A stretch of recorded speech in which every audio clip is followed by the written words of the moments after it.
நாஞ்சில் கொல்லப்பட்டார்.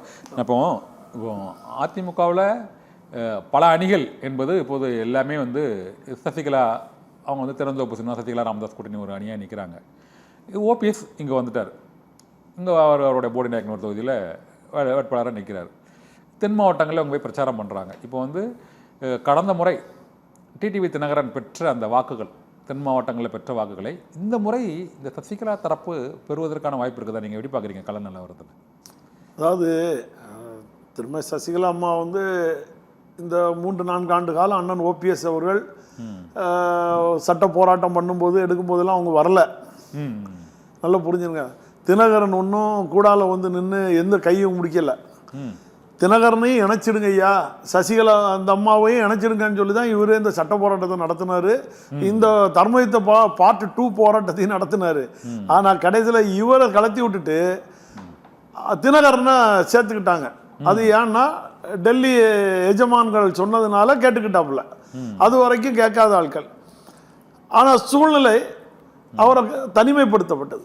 காணாத வரைக்கும் பாஜக என்ன பண்ணுது, கூப்பிட்டு நீங்கள் பாஜக கட்சியில் சேர்ந்துருங்க, ஆனால் அவருக்கு அழுத்தம் கொடுக்குறாங்க. இல்லை ஒரு 5 சீட்டு தாங்க, 10 சீட்டு தாங்கன்னு சொல்லி உங்கள் ஆட்களுக்கு தர, நீங்கள் திரும்பி பலாப்பழத்தை தூக்கிட்டு போய் நில்லுங்கிறாங்க.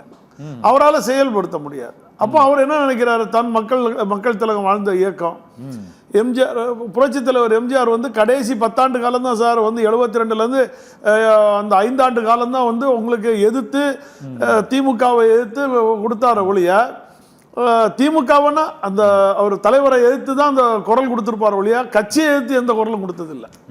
நல்லா புரிஞ்சிருங்க. திமுக கட்சி அண்ணாவால் தொடங்கப்பட்ட கட்சி.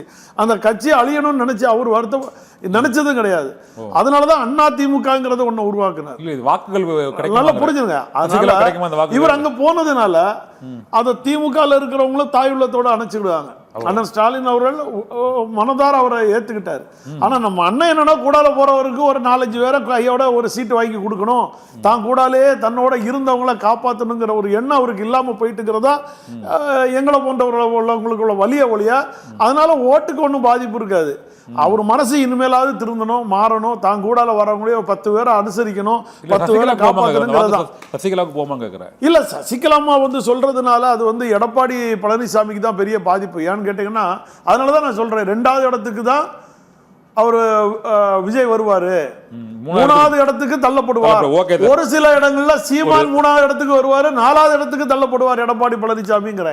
ஏன்னா நீங்க இது நடக்கலையான்னு நீங்க பாத்துருங்க. எங்க மாவட்டம்லாம் 4வது இடத்துக்கு தான் போயிருவாரு.